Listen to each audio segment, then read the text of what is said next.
여러분 오늘 이 내용을 읽으면서 어떤 내용이 눈에 쏙쏙 들어오던가요?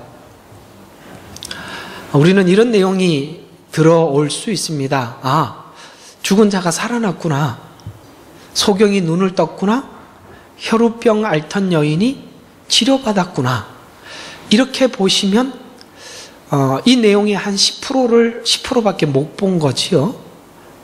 우리가 하나님 안에서 이런 혜택을 받을 수 있구나, 이런 정도밖에 보지 못한 내용이지요. 그리고 이게 사실은 많이 강조되어 있어서 이 맨날 설교할 때마다 뭔가를 잘못 알고 있는 걸 지적부터 해야 된다는 게 저희한테도 좀 슬픈 이야기지만, 해야 또 진짜 이야기를 할 수 있어서 이야기를 먼저 좀 짚어 들어가서 하려고 합니다. 사실은 치료받은 어떤 사람의 이 내용이 아니라 그들이 치료를 받았는데 예수님이 어떤 분이었고 예수님이 어떤 분이었는가라는 부분을 지금 설명을 하고 있는데, 우리는 받은 치료를 생각하다 보니까 치료해 주신 하나님을 못 보는 거죠. 바로 이 부분이 우리가 잘 놓치는 부분이라서 먼저 치료받은 사람 쪽보다는 치료하신 예수님이 누구신가 라는 부분을 강조하기 위해서 기록한 성경이다라는 쪽에서 먼저 방향을 잡으시고 오늘 내용을 함께 이해해 들어가도록 할 텐데, 하기 전에 이걸 좀 뭘 좀 어떻게 봐야 되느냐면, 먼저 이렇게 한번 큰 그림 속에서 제가 한번 정리를 한번 해보겠습니다. 18절 한번 보시죠. 18절, 주께서 이러한 것들을 말씀하고 계셨는데, 이러한 것이 뭐였지요? 우리가 앞에 금방 나온 포도주와 부대 비유였습니다. 이걸 말씀하고 있을 때에 18절에 그들에게 말씀하고 계시는데 보라, 어떤 관원이 그에게 와서 이렇게 말씀하고 있습니다. 무슨 이야기냐면, 아니 이 이야기가 끝나자마자 또 다른 사건이 터졌구나, 이렇게 보시면 안 돼요.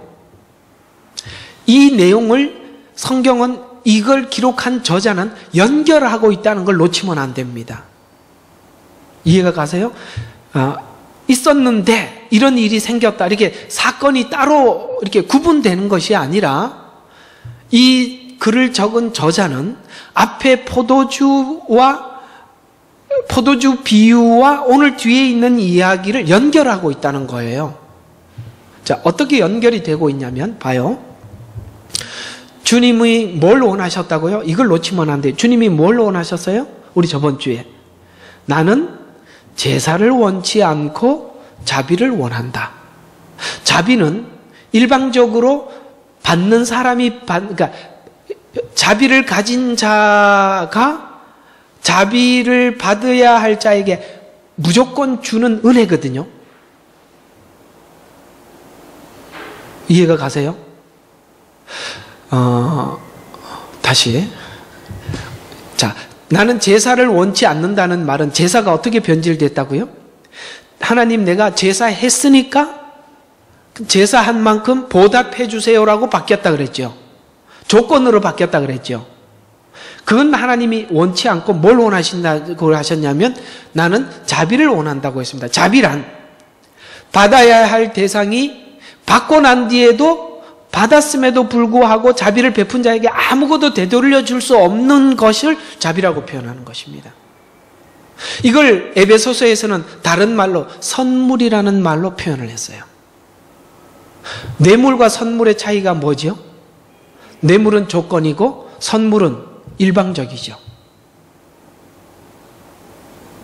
이런 것처럼 우리가 가지고 있는 믿음은 하나님의 은혜와 자비를 기초로 한 믿음입니다. 이걸 지금 설명하는 거예요. 그래서 성경이, 주제가 뭐예요? 성경이 말하는 믿음. 성경이 우리에게 믿음이라는 표현을 했을 때, 믿음 이런 말들이 도대체 무슨 말인가? 이 성경이 말하는 믿음에 대해서 오늘 설명을 하고 있는데, 자, 그러면 여기 눈에 쏙 들어와야 할 메시지는 바로 이런 말씀입니다. 관원의 딸이 죽었을 때 이렇게 관원이 예수님께 부탁을 했죠. 당신이 오셔서 안수하면 살겠습니다. 자, 여기서 중요한 이야기가 뭐예요? 당신이 오셔서. 여러분, 우리 믿음은 예수님이 오셨기 때문에 그 자비와 은혜의 믿음이 생긴 거지, 예수님이 오기 전이었더라면 하나님의 은혜와 자비를 우리가 모르는 상태에서 믿음을 가졌을 거예요. 마찬가지로 여러분이 가지고 있는 믿음은 주님이 오셨기 때문에, 여러분을 만나 주셨기 때문에 생긴 믿음이에요. 오늘 여기서 우리가 가장 중요하게 잡아내야 될 성경 구조는 바로 당신이 오셔서라는 메시지입니다. 또 12년 동안 유출병, 이건 이제 다른 말로 혈우병이라고 하는데 부인병이라고도 하지요. 여기도 뭐라고 이야기하냐면 그분의 옷을 만지기만 하여도 낫겠나이다. 여기서 중요한 건 뭐예요? 그분의 옷이에요. 혈우병 앓던 여인이 믿음을 가졌다. 더 중요하지만 더 중요한 건 뭐예요? 그분의 옷이에요. 내가 아무리 믿음을 가져도 그분의 옷이 없으면 불가능하듯이, 또 두 소경이 소리 지르며 이렇게 얘기하죠. 다윗의 아들이여 우리를 불쌍히 여기소서. 이건 뭐죠? 예수 그리스도의 메시아 사역을 의미합니다. 이게 무슨 뜻이냐면 하나님께서 이미 약속된 메시아라는 뜻이죠. 구약에 말씀한 하나님의 언약을 확인한 기초 위에 세워진 신앙. 이걸 제가 자주 여러분들에게 말씀드렸듯이 요한복음 3장 16절에 중요한 게 뭐라고요? 중요한 것이 하나님이 세상을 이처럼이 중요하다 그랬죠. 사랑하사 독생자를 주셨으니 이는 저를 믿는 자, 바로 이 부분이에요. 오늘 똑같이 당신이 오셔서 그분의 옷, 다윗의 아들, 이런 말들은 바로 우리의 믿음의 주체인 예수 그리스도를 소개하고 있는 겁니다. 여러분이 가지고 있는 믿음은 예수 그리스도를 주체로 그분의 믿음을 확인한 기초 위에 세워진 것이지 우리가 가지고 간 믿음이 아니라고 오늘 설명하고 싶은 거예요. 성경이 말하고 있는 믿음은 여러분이 가진 믿음이 아니라 하나님이 믿음을 가질 수 있도록 근거된 그 기초 위에 세워진 믿음을 표현하고 있습니다. 비슷하지 않냐? 아주 다릅니다. 그래서 당신이 오셔서 그분의 옷, 다윗의 자손.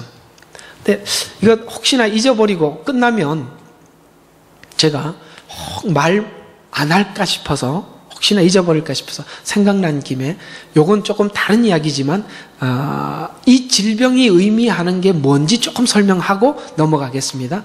그리고 병 그러면은 단순히 병 이렇게 생각하겠지만, 여러분, 주님이 오시기 전에 인류는 죽은 자 같고, 오늘 여기 보니까 죽었잖아요.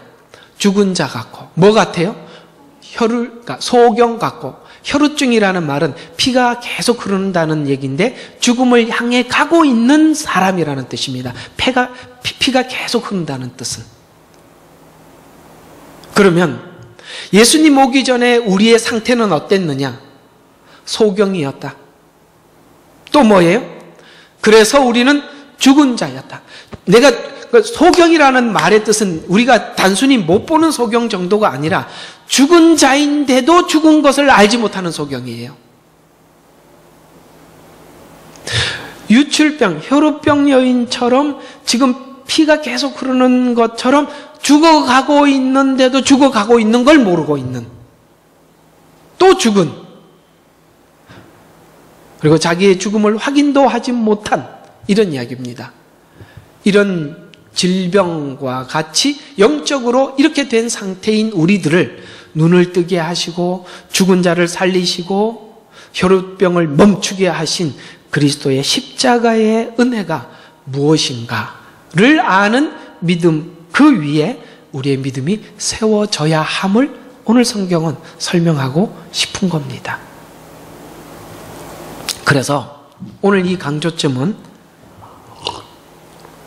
앞에 새 포도주를 새 부대에 담은 것처럼 복음을 담는 그릇의 믿음이 제사와 같이 자신이 확신하는, 내가 확신하는 믿음이 아니라 하나님이 주신 믿음 안에서 완성된 믿음을 성경은 믿음이라라고 이렇게 표현한다. 그래서 여러분, 여러분 스스로가 어떤 믿음을 만들려고 하지 마시고 예수 그리스도를 확인하고 알고 더 확인하는 대로 들어가십시오. 그러면 믿음은 생기는 거예요. 이렇게 믿음은 생겨나는 거예요. 그래서 성경은 믿음은 들음으로 생긴다는 말은 뭘 들어야 되냐? 성경 말씀을 우리가 아는 만큼 믿음이 이렇게 성숙해 가는 거예요. 그렇다면 우리가 어떤 사람에게 하나님께서 우리에게 믿음을 주시기 위해서 어떤 기적을 베풀 수가 있습니다.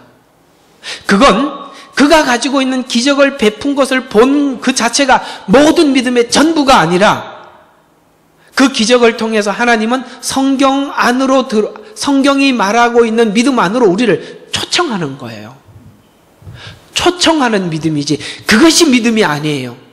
그걸 믿음이라고 생각하면 구원받지 못합니다. 그게 히브리서에 보면 너희가 한 번 비침을 받고라는 얘기가 바로 그 얘기입니다. 우리가 하나님께서 기적을 통해서 하나님 우리에게 하나님 존재를 비춰줄 수 있어요. 그것이 여러분이 천국 가는 믿음은 아니에요. 하나님 어떤 사람에게 놀라운 기적을 베푸셔서 자기를 사랑하시고 하나님 살아계신다는 걸 안다고 할지라도 거기에 구원받을 만한 믿음이 있는 것은 아닙니다. 그 이야기가 성경의 문둥병 몇 명이었죠? 10명. 그 중에 몇 명은 가고 9은 가고 하나는 돌아와요. 기적을 보더라도 사람은 그런 정도밖에 하지 못합니다. 그래서 돌아온 한 명에게 주님이 하신 메시지가 뭐예요? 네가 오늘 구원받았다는 거예요. 하나님은 이런 기적을 통해서 뭘 가르쳐주고 싶어 하시느냐? 바로 구원의 하나님이 누구신 줄을 가르쳐주기 위해서 문둥병을 고쳐주신 것이지 문둥병 고침받은 것이 내게 구원의 믿음이 있는 것은 아니에요. 이런 부분에 대해서 분명히 하셔야 합니다. 여러분에게 이런 기적 이외에도 여러분의 생활 가운데 놀라운 일들이 일어날 수 있습니다.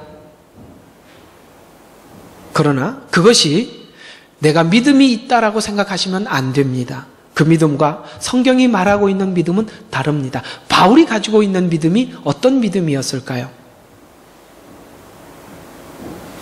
그 내용은 제가 준비를 잘 해두었습니다. 다음에 설명하겠습니다. 계속 나오면 계속 들을 수 있습니다. 그래서 성경은 믿음을 강조하고 있지만 가장 오해되고 있는 것 같아요. 어떤 차원에서 오해되고 있느냐면 인간이 가지고 있는 본성적 믿음은 이런 믿음입니다. 우리 모두에게 이런 마음이 있어요. 진심이라는 믿음이 있습니다. 이게 지성이면 감천이라는 말이 있는데 우리가 하나님을 진심으로 믿으면 구원받겠지. 맞지요. 그러나 욥기 제가 한번 해서 이 진심이라는 부분 엘리후가 욥에게 했던 말이 진심이라는 내용을 가지고 욥을 설득을 했거든요. 여러분, 믿음은 진심이다. 맞다 틀린다.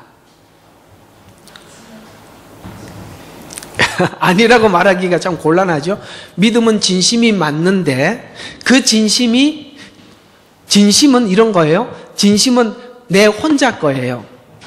상대방 거는 아니에요. 맞나요? 그거예요. 믿음은요, 진심 더하기 그 진심이 관계가 형성되는 걸 믿음이라고 표현하는 거예요. 성경이 말하고 있는 믿음은 진심이 아니라 관계래요. 나는 포도나무요, 너희는 가지니 저가 내 안에, 내가 저 안에, 이 관계를 이야기하는 거예요. 하나님, 저는 진심을 다 보였습니다. 아니, 그 진심을 내가 내 방식대로 표현하고 돌아갔지. 하나님이 원하는 방식대로 했느냐는 별개의 문제라는 거예요. 너무 많은 사람들이 진심으로 하나님을 믿기는 믿는데 자기 방식으로 믿기 때문에 그 진심이 관계를 형성하지 못하는 거지요. 진심이 어디로 가느냐, 내 쪽에 머무느냐, 상대방에게로 들어가느냐는 다른 이야기입니다. 저는 믿음이 좋다고 생각하시고 있는 많은 분들의 그 진심을 제가 보기는 하는데, 그 진심들이 하나님과 상관이 없이 자기 것에 불과한 사람들이 너무 많아요. 이 말이 매우 심오 있게 찔리지 않습니까?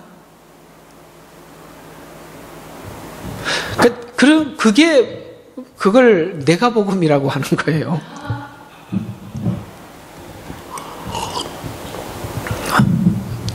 복음은 복음인데 내가 만든 복음이죠.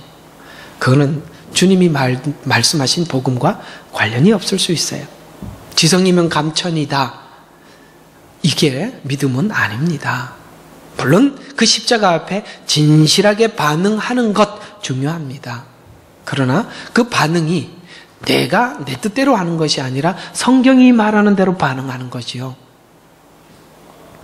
믿음은 진심이지만 믿음의 대상을 모르면 나를 위한 진심일 뿐이지요. 그래서 오늘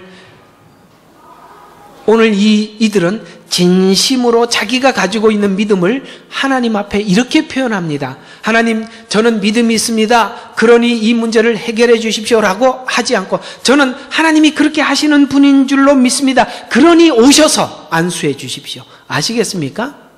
주님을 초청하는 거 아닙니까? 내 진심 속에 주님을 초대하는 게 그게 진심 아닌가요? 또 하나는 그분의 옷을 만지기만 하여도라는 이 말의 뜻은, 그분의 옷이라는 이 그분은 바로 예수 그리스도의 생애의 말씀과 행적을 보고 하나님을 믿는 자. 곧 예수님을 붙잡는다, 옷을 붙잡는다는 것은 말씀을 붙잡는다는 뜻이에요. 왜요? 예수님은 이 땅에 무엇으로 오셨습니까? 말씀으로 오셨기 때문입니다. 여러분, 이 말도 이제 요한복음에 나오는데, 주님은 말씀이라고 표현하고 있는데 왜 말씀이라고 표현하고 하느냐면, 말이라는 것은 커뮤니케이션이에요. 관계를 형성하기 위한 커뮤니케이션이잖아요. 그러니까 예수님이 말씀이라는 말의 뜻은 그냥 말씀이라는 어떤 신적 존재의 어떤 말이 아니라, 그러니까 말씀으로 오셨다는 것은 그 말로 우리를 설득하고 이해시키고 하나님에 관해서 설명해서 우리에게 스스로 믿음을 갖게 만들기 위해서 오신 분이라는 뜻에서 말씀이라는 뜻이에요. 근데 그 말씀은 어떤 능력이 있어요? 창조적 능력이 있다는 거예요. 그게 이제 창세기 1장에 보면 창조적 능력을 하나님께서 우주 만물을 창조하신 것으로 나오는데, 그 창조적 능력이 예수님이 오셔서 저와 여러분들 사이에서도 창조적 능력이 어떤 형태로 나타나느냐면 우리를 변화시키는 힘으로 나타나는 거예요. 어렵습니까? 표정들이 못 알아듣는 표정 같아서. 이건 굉장히 깊고 심오한 이야기인데요. 창조적 능력은 뭐예요? 무에서 유를 창조하는 거잖아요. 우리는 예수님이 안 계시죠. 오늘 여기 보니까 예수님이 죽었는데도, 내가 죽었는데도 죽음도 모르고, 내가 죽어가고 있는데도 죽어가고 있는 줄도 모르는 소경이지 않습니까?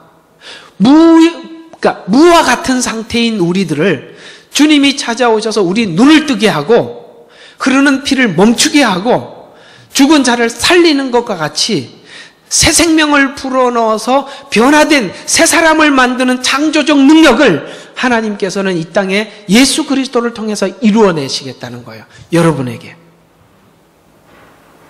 사실은 하나님은 우주 만물을 창조하는 능력이 훨씬 쉽습니다. 그건 우리하고 씨름할 필요도 없고 와서 죽을 필요도 없고 아무것도 할 필요도 없어요. 뭐만 하면 돼요? 말씀만 하면 돼요. 우리는 하나님 앞에 이런 요구사항이 있어요. 하나님, 우주 만물을 말씀으로 창조하듯이 우리도 이렇게 지글지글하게 싸우지 마시고, 고난을 통해서 환난을 통해서 이런 거 하지 말고 우리도 탁 바꿔주시죠.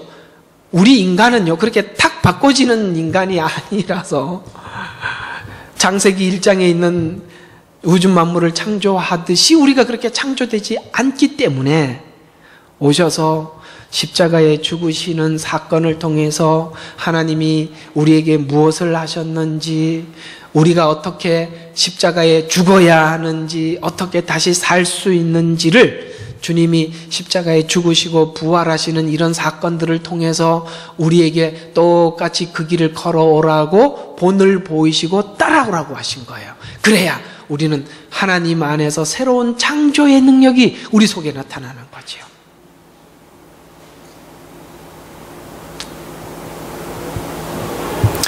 어쨌거나 저는 전했습니다. 이렇게밖에 이야기를 못하겠습니다. 어쨌거나 저는 전했습니다. 하셔야 되는데 너무 안 하시는 것 같아요. 말만 듣고 끝내는 거 저는 이제 책임 다 했습니다. 계속 머물면 계속 후진하고 계속 멈춰 있으면 안 됩니다.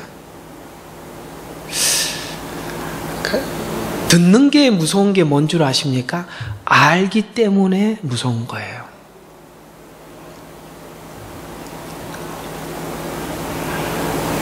여러분은 이렇게 똑 떨어지는 메시지를 듣는 교회에 나온 것은 여러분은 그렇게 결단하기로 작정하지 않고는 이 교회 못 다니십니다.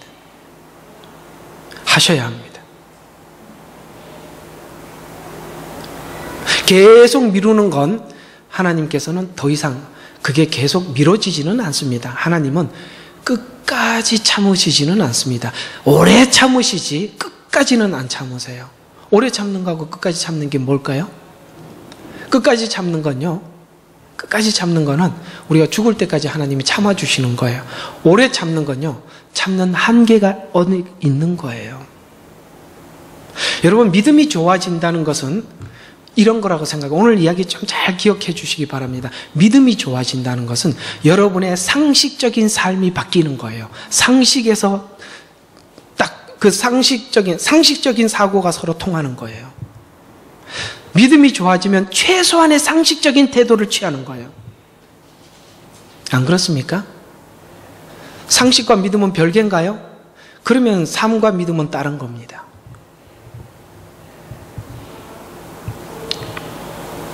신자들이 믿음이 좋다고 하면서 상식에서 벗어난 행동을 하기 때문에 빛이 되지 않습니다. 하나님 앞에 기본적인 상식들이 어떤 걸까요? 그럼 곰곰이 생각해. 조금만 생각해도 금방 알 수 있습니다. 그걸 굳이 설명할 필요도 없습니다. 당연히 여러분이 가장 존귀하게 생각하고 가장 어려운 분 앞에 여러분은 어떤 태도를 취하겠습니까? 그것만 생각해 보십시오. 그게 상식이에요. 하나님이라는 그 거룩한 존재 앞에 내가 어떤 마음과 어떤 태도를 취하고 살아갈 것인가? 이게 상식이에요.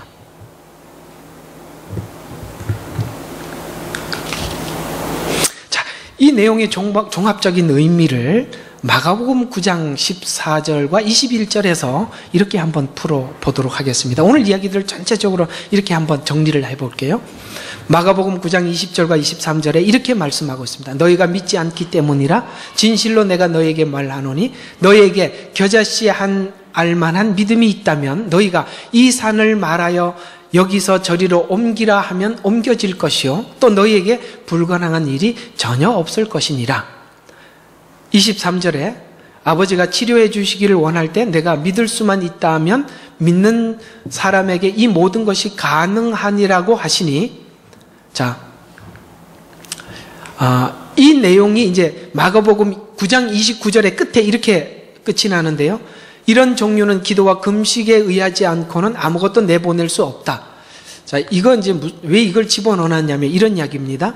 자, 앞에 보면 우리가 믿음이 있으면 이 산을 던져서 저기에 옮기라 그러면 그대로 될 것이다 라고 말하고 있는 이 말은, 여러분, 이 산을 던져서 저곳에 던지는 일은 우리에게는 상식적인 일이 절대 아니죠.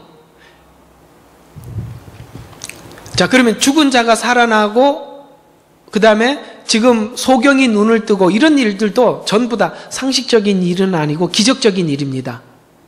이런 모든 기적적인 일들은 기도와 금식 외에는 되지 않는데요. 그러면 이런 모든 일들은 기도나 금식만 하면 다 되느냐? 이런 얘기가 아니라 오늘 이 이야기의 초점은 뭐냐면 기도와 금식 외에는 되지 않는다는 말은 하나님이 하지 않으면 할 수 없다라는 뜻이에요.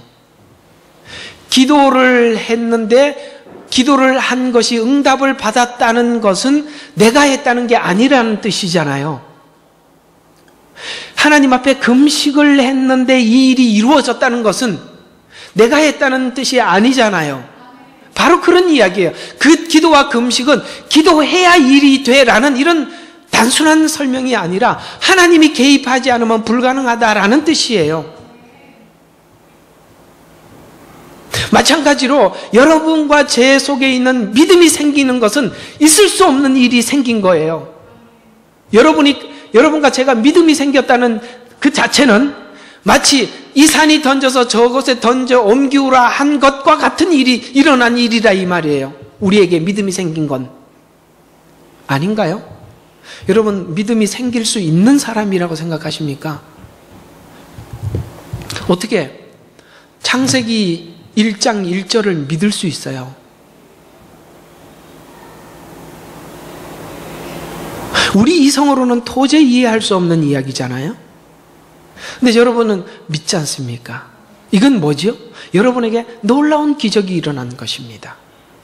기도와 금식처럼 하나님이 하신 거예요.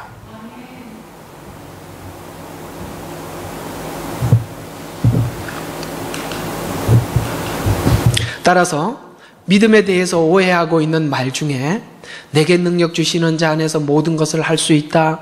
그 다음에 믿는 자에게 능치 못한 일이 없다. 내 처음은 미약하여서나 내 나중은 장대하리라는 이런 말들은 오해입니다. 오해가 참 많습니다. 믿음이 좋다는 말의 뜻은 바로 이런 거죠. 이런 거죠. 자, 여기죠. 아닌데 어디 가고 없네요.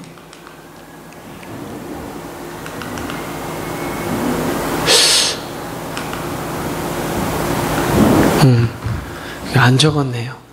믿음이 좋다는 말은 내게 능력 주시는 자 안에서 모든 것을 할 수 있다라는 말은 그게 믿음이 좋다는 뜻인데 어떤 형태로 표현되어 있냐면 하나님께서 내게 능력 주셨을 때 우리는 모든 환경을 극복할 수 있다라는 뜻에서 믿음이 좋다는 거예요. 왜 모든 환경을 극복할 수 있냐면 하나님께서 모든 환경을 하나님이 내게 허락하셔야만이 오는 환경들인데 하나님이 내게 허락하셨다면 내게 지금 찾아온 모든 환경은 나를 넘어뜨리려고 하는 환경이 아니라 나에게 믿음을 주시고 성숙하게 하기 위한 환경이라고 믿기 때문에 내가 그 환경을 극복해 나가는 거예요. 이해가 가세요? 그래서 내게 믿음, 능력 주시는 자 안에서 모든 것을 할 수 있다는 것은 하나님 주시는 모든 환경을 내가 믿음으로 받습니다라는 표현이에요. 믿음을 그렇게 보지 않으면, 조건으로 보면 나는 하나님 앞에 이렇게 믿음을 표현했는데 하나님이 왜 내게 이렇게 주세요라고 반문하게 되겠지만, 진짜 믿음이 좋은 사람들은 하나님이 주신 모든 환경을 하나님이 내게 유익하기 위해서 주셨다라고 믿기 때문에 그 환경 가운데 즐거워하는 거예요. 이게 믿음 좋은 거예요. 성경이 말하는 믿음은 바로 이 이야기를 하는 거거든요. 그런 맥락에서 내 믿는 자에게 능치 못한 일이 없느니라는 말은 그 환경 속에서 우리가 넘어지지 않는다는 뜻이고, 그 다음에 처음은 미약하였으나 내 나중은 심히 창대하리라는 말의 뜻도 하나님이 욥에게 준 그 고난이 시작은 이렇게 고난으로 시작하지만 믿음이 창대한 믿음으로 끝날 것이라는 것을 믿고 그 현재를 견뎌내는 거예요. 이게 믿음 좋은 거예요. 이게 바로 성경이 말하는 믿음이에요. 그걸 믿음을 조건으로 보면 하나님께서 내가 하나님께 이렇게 했는데 하나님이 내게 이렇게 하면 안 되죠 라고 따지러 가는 거잖아요.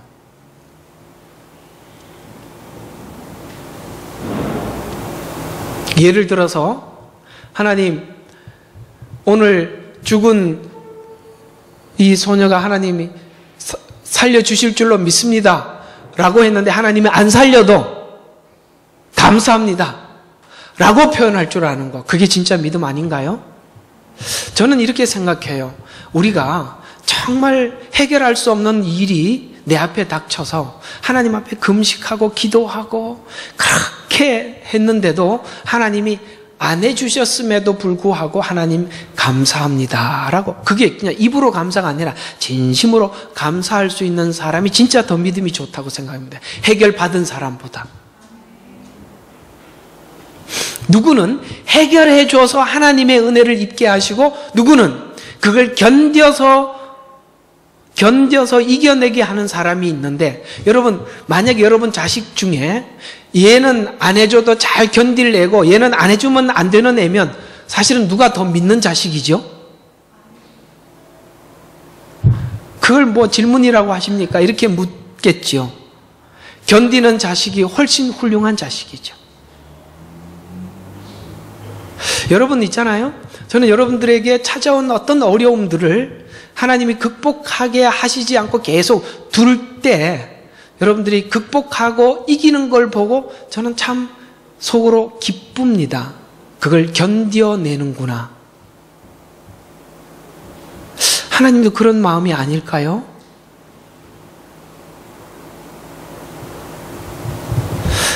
여러분 이렇게 생각하겠죠.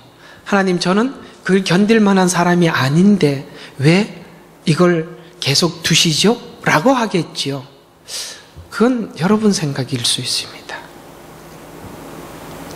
여러분은 그걸 충분히 극복할 수 있는 사람이라고 생각을 하고, 또 하나 극복할 수 있도록 계속 은혜를 주십니다. 어쩌면 여기서 듣는 이런 계속되는 이런 말씀들도 여러분들이 그걸 극복하게 만들고 있을 것입니다. 여러분은 여러분 자신도 모르게 자라가고 있다는 사실을 아마 본인은 잘 모를 수 있습니다. 왜냐하면 커가는 사람은 잘 몰라요. 여러분 자신이 커가는 과정이나 여러분 자녀들이 커가는 과정은 잘 모르고, 누가 금방 알아보냐면 한 1년쯤 안 만난 사람이 금방 알아보죠. 한 3년쯤 안 만난 사람이 왜 이렇게 컸어? 이렇게 하죠.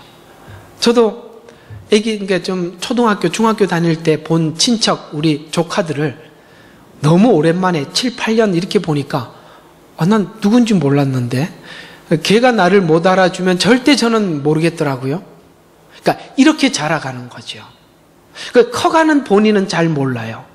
그러나 오래 있다 만난 사람 보면 당신 참 믿음이 많이 자랐구나 라는 걸 알게 될 거예요. 혹시나 여러분 한 7, 8년 전에 헤어졌던 분들 한번 만나보십시오. 여러분이 나도 모르게 자랐구나라는 거 상대방이 알아보고 깜짝 놀랄 수 있어요. 일부러 확인하러는 다니지 마시고. 그렇습니다. 근데 키우는 저로는, 그러니까 여러분들을 키워가고 있잖아요. 키우는 저로는 늘 빨리 안 자라는 것 같이 보여요. 부모 입장에서는 그래요. 아이들이 잘하는 게 많이 있는데 고칠 것만 보이죠.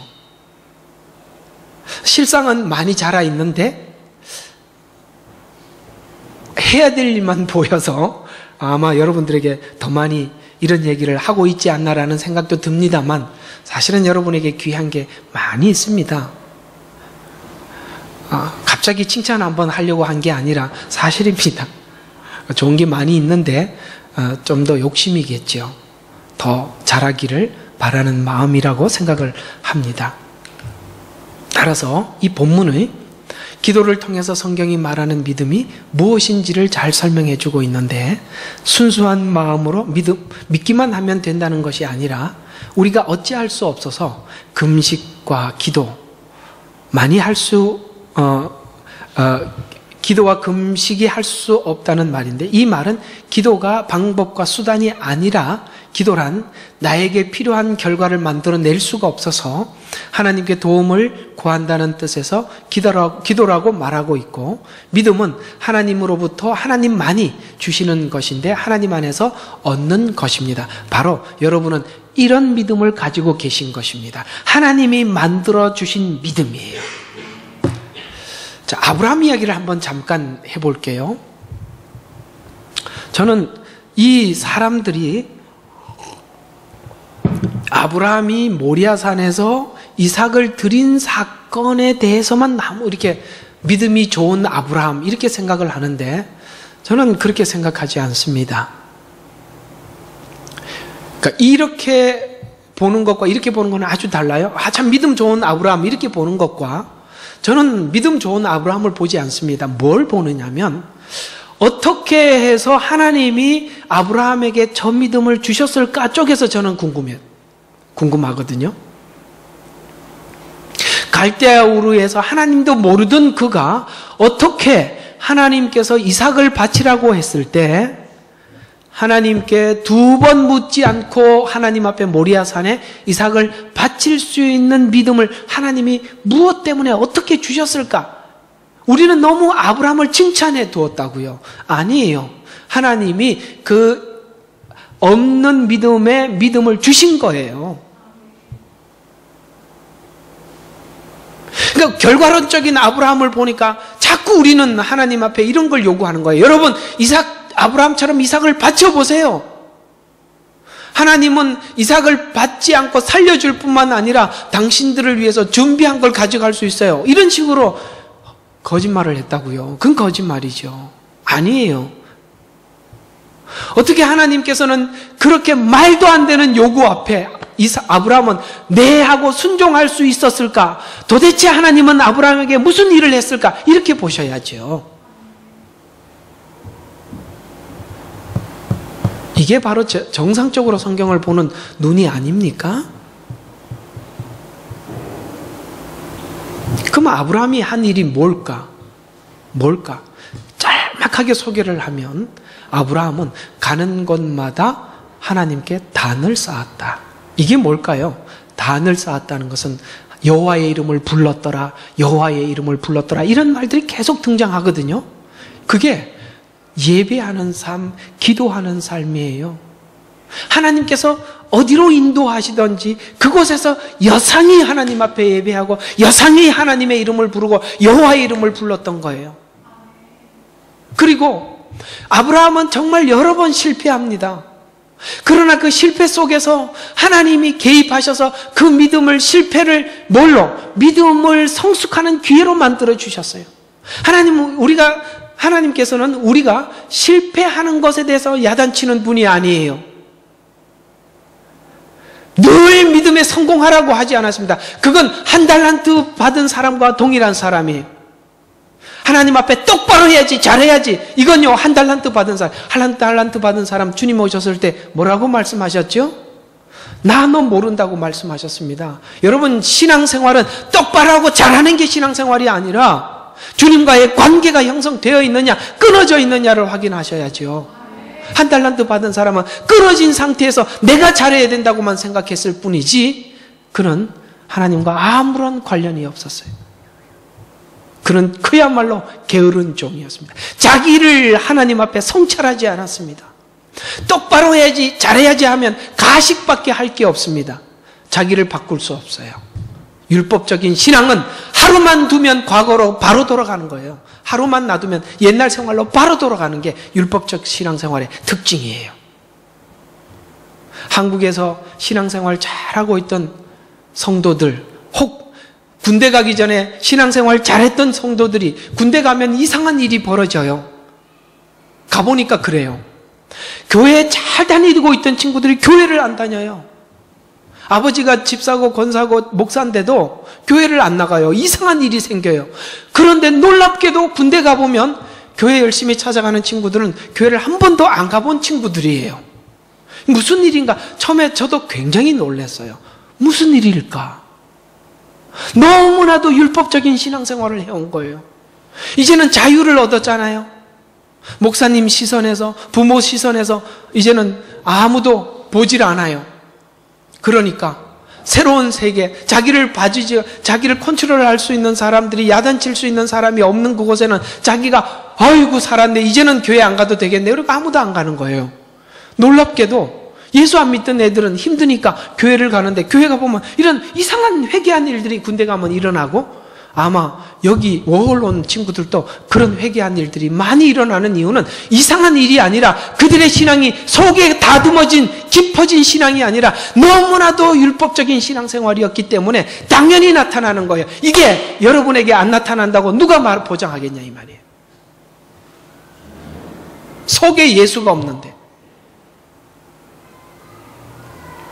성경이 말하고 있는 믿음은 바로 여러분들이 어떤 틀에서 벗어나지 않는 똑바로 신앙생활하는 것이 아니라 주님과의 관계가 형성되어 있는가라고 묻는 거예요. 관계가 형성되어 있다면 우리 실패 속에서도 하나님은 일하실 거예요.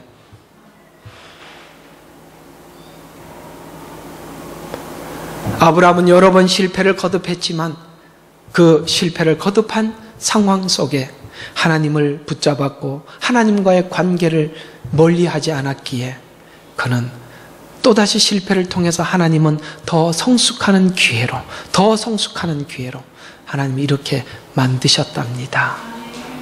여러분들도 그렇게 만들어 가고 있습니다. 그래서 넘어져 쓰러져서 신음하는 성도들 보면서 똑바로 해, 그렇게 하지 마라, 너무 야단치지 마세요. 자기도 죽을 지경이라고요.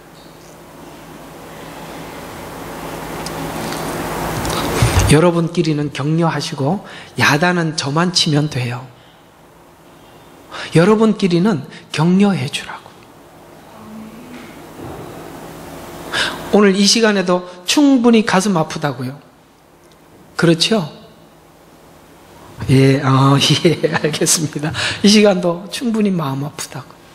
이 듣는 것으로도 힘들다고. 그렇더라고요. 저도 그렇고 그래요. 예. 자, 요한복음 1서 5장 4절에 세상을 이긴 이김은 이것이니 너희의 믿음이라는 뜻은, 이 믿음이라는 영역 안에 들어오면, 저 성경이 말하고 있는 믿음이라는 영역 안에 들어오면 이런 은혜와 혜택이 있는데, 첫 번째 하나님의 자녀가 되고, 두 번째 하나님의 자녀가 되어서 하나님의 통치와 보호 아래 있게 되는 은혜. 이게 바로 성경이 말하고 있는 믿음 안에 들어온 자들이 받는 은혜요, 혜택입니다. 그래서 이걸 충분히 이해할 때 여호와는 나의 목자시니 내게 부족함이 없도다라는 고백을 우리 모두가 하나님 앞에 할 수 있습니다. 여러분, 이렇게 고백하고 있다면, 여호와는 나의 목자신데 내게 부족함이 이렇게 많은가, 이렇게 생각하고 있다면 여러분은 아직 성경이 말하고 있는 믿음이 아닌 내 믿음을 가지고 있기 때문에 그렇고, 여호와는 나의 목자시니 내게 부족함이 없다는 고백은 바로 이 믿음을 가진 사람들이 하는 고백이에요. 여러분, 대부분 시편들은 가장 고난 중에 하나님을 찬양했습니다. 반대지요. 가장 원망스러워야 할 시간에 하나님을 찬양했습니다. 왜냐하면 그들은 성경이 말하고 있는 정상적인 믿음을 가졌기 때문에 그래요. 세상의 믿음은 신념, 소원의 의지지만, 내 의지지만, 기독교의 신앙의 믿음은 신뢰와 인격적 관계를 의미한다. 신뢰와 인격적 관계가 자족하는 믿음을 생산한다. 아멘. 자족하게 돼요. 그게 지금 빌립보서 4장 11절과 13절에 내가 궁핍함으로 말하는 것이 아니니 내가 어떤 처지에도 스스로 만족하는 법을 배웠기 때문이라. 하나님이 배우게 해주신 거죠. 나는 비천에 처할 줄도 알고. 아멘. 여기서 아멘 좀 해봐요. 여러분, 비천에 좀 처할 줄 아세요? 누가 좀 기분 나쁜 소리 하더라도 견디라고. 틀린 이야기 하더라도 견디라고. 사랑은 오래 참고라는 말은 내가 나를 참는다는 뜻이에요.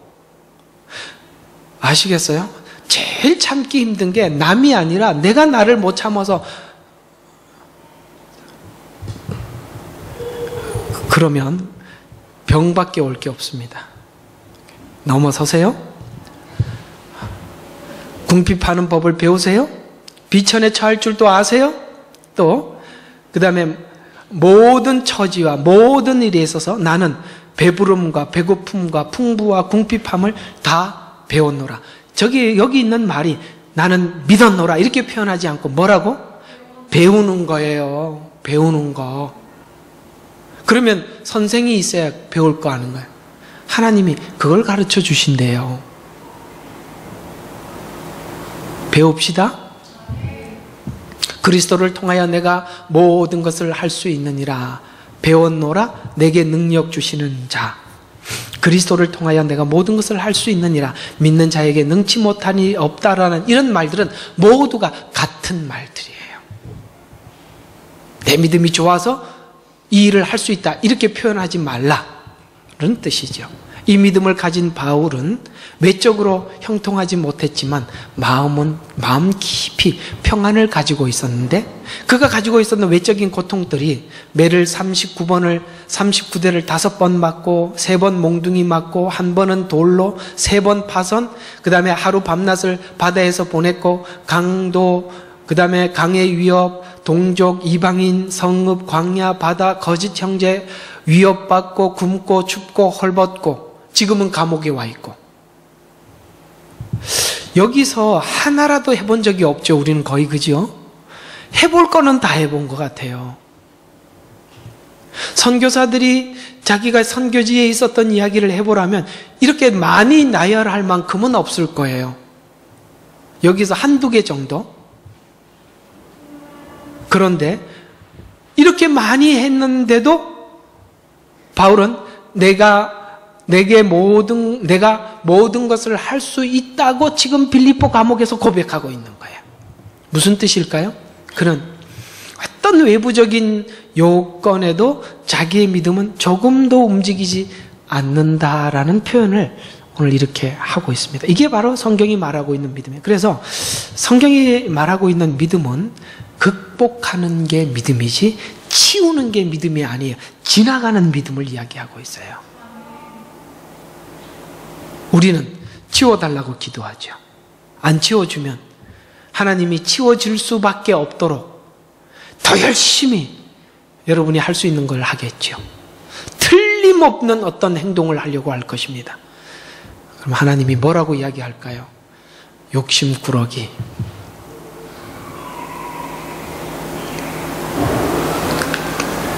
세상이 괴롭혀도 그것을 감수하고 주의 일을 할 수 있다고 고백하고 있다. 결국 믿음이란 세상을 개선하는 힘이 아니라 감수하는 힘을 성경은 믿음이다, 이렇게 표현하고 있습니다. 하나님의 자녀들은 모든 것을 합력하여 선을 이룰 수 있고 거룩과 완성으로 인도할 것이기 때문입니다. 아멘. 믿으시죠? 자, 결론을 말씀을 드린다면 우리는 믿음이 필요합니다. 요한일서 1장 5절과 4절에 요한일서 5장 4절에 보면 이는 하나님께로부터 태어난 자는 누구든지 세상을 이기기 때문이라. 세상을 이기는 승리는 이것이니 곧 우리의 믿음이라. 여러분은 하나님의 자녀된 자로서 충분히 세상을 이길 믿음을 우리에게 주셨대요. 그러면서 어떤 믿음일까요? 요한일서 5장 11절에 이 믿음을 이렇게 표현했어요. 또 증거는 이것이니 하나님께서 우리에게 영생을 주신 것과 이 생명이 그의 아들 안에 있다는 것이라. 아멘. 이게 전부예요.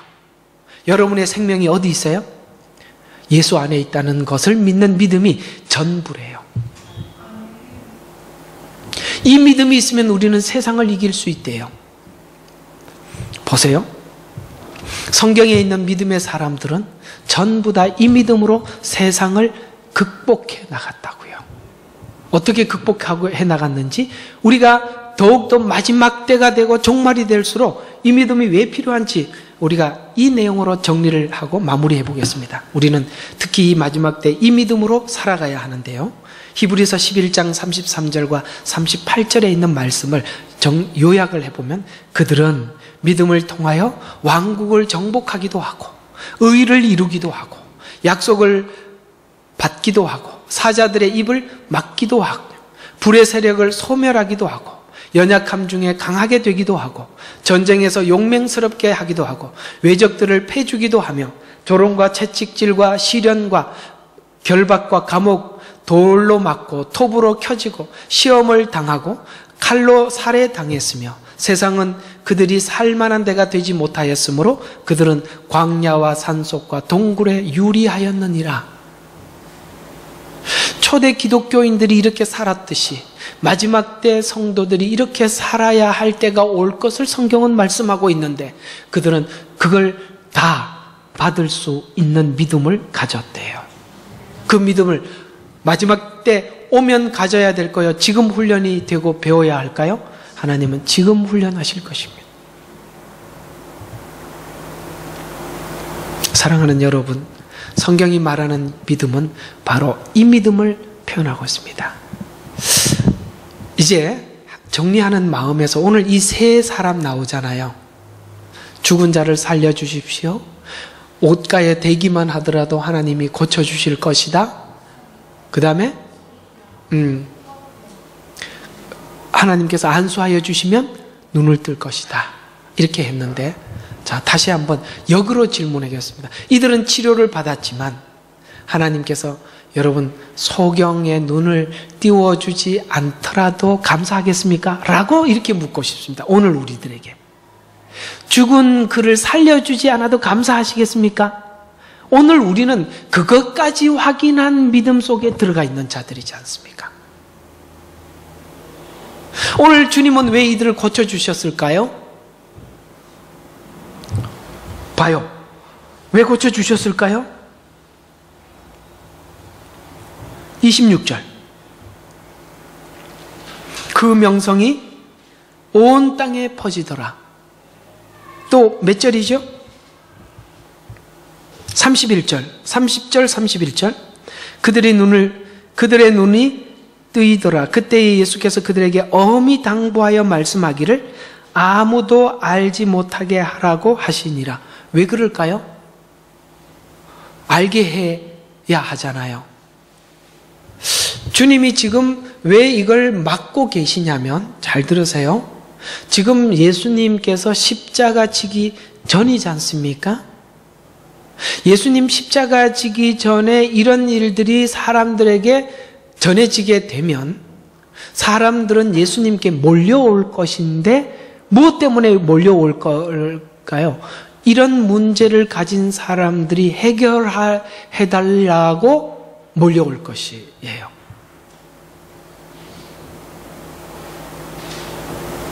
이해가 가세요? 그러면 본질적인 십자가 사건이 묻혀버리죠. 교회에 이런 일들만 계속 일어나면 본질적인 십자가 사건이 묻혀버릴 수 있습니다. 하나님께서는 이런 기적을 왜 계속 베풀면 좋겠는데, 사람들한테 알리면 좋겠는데 라고 생각을 하지만, 사람들이 이런 문제가 계속 해결이 되면 이런 문제를 해결해 줄 메시아만 찾지 내 죄의 문제를 해결해 줄 메시아를 찾지 않습니다. 그럼에도 불구하고 무슨 일이 생겼어요? 31절. 그러나 그들이 나가서 온 지방에 그의 명성을 퍼뜨리니라. 여러분, 이걸 하지 말라고 해서 그 복음이 안전해지는 게 아니라 퍼지는 거예요. 한 가지 또 이런 사건이 또 하나 있어요. 예수님께서 살아나셔서 무덤에서 살아나셨다는 소식을 그 문을 지키던 자들이 쫓아가서 보고를 했잖아요. 그랬더니 제사장들이 뭐라고 얘기했어요? 제자들이 시체를 훔쳐갔다고 이렇게 거짓말 내서 온 사람들인데 퍼뜨리라고 했는데, 진짜 우스운 게 뭐냐면 제사장들이 그렇게 퍼뜨리라고 말했다고 이렇게 퍼뜨려졌어. 이게 얼마나 웃기는 이야기인지. 원래 감추려고 했던 건데, 야, 제사장들이 감추려고 이렇게 퍼뜨리래, 이렇게 말이 되니까 누가 우습게 됐냐면 제사장들이 아주 우습게 됐어요. 여러분, 십자가 사건은요, 이렇게 그 변질되어서 퍼뜨리려고 해도 그 변질되어서 퍼뜨리려고 하는 그 자체가 퍼뜨려져서 도리어 십자가 사건이 드러나게 되어 있어요. 누가 복음을 막겠습니까? 핍박이 복음을 막겠습니까? 막을 수 없어요. 초대 기독교인들 그렇게 복음 전하지 못하게 핍박을 하고 막아도 복음은 더 전해졌다고요. 모태똥이가 중국 사람들이 너무 많이 귀신을 섬기니까 이 귀신을 없애버리려고 문화혁명 때 모든 귀신을 없애요. 그 중에 그들이 보는 큰 귀신인 교회도 없었어요. 어디까지 장담을 했냐면 기독교인 하나만 데려오고 오면 네가 원하는 거 다 해주겠다고 할 만큼 자신했습니다. 그러다가 문화혁명이 긴 시간 문화혁명이 끝나고 등소평이가 개혁개방을 했을 때 놀랍게도 기독교는 물밑으로 100배가 부흥해 있었어요. 여러분, 기독교는요 핍박한다고 가려지는 종교가 아니에요. 도리어 호주 같은 데가 기독교가 안전해지죠. 우리는 핍박을 받을 때 우리 믿음이 자라는 거예요. 그리고 지금 핍박이 끝나서 축복을 누리고 계신다면 핍박 받을 때를 잊지 마시기를 주의 이름으로 축원합니다. 기도하겠습니다. 하나님, 오늘 저희들에게 귀한 말씀 주셔서 감사합니다. 성경이 말하고 있는 믿음은 내가 가진 믿음을 하나님 앞에 내어놓는 것이 아니라 주님이 오셔서 다윗의 아들인 예수 그리스도께서 우리에게 그분께서 주신 믿음입니다. 하나님, 그분이 주신 믿음으로 우리가 믿음을 갖게 해주시고 그 믿음이 십자가의 죽음과 부활로 나타난다는 사실을 알고 깨달아서 우리가 예수 그리스도 안에서 우리 자신이 죽고 예수 그리스도 안에서 다시 사는 그런 놀라운 은혜가 사랑하는 성도들 가운데 일어나게 축복하옵소서. 이제는 우리 주 예수 그리스도의 은혜와 하나님 아버지의 크신 사랑과 성령님의 내주교통 충만 역사하심이 오늘도 성경이 말하고 있는 믿음이 저들 가운데 심어져 뿌리 내리고 열매 맺기를 소망하는 사랑하는 주생명 선교교회 성도들 가정과 직장과 저들의 기도 제목과 하나님 앞에 목적하고 있는 소원과 소원 위에 또한 선교지에 수고하는 선교사님들과 수고하는 사역자들 위에 이 시간으로부터 영원토록 함께 할지어다.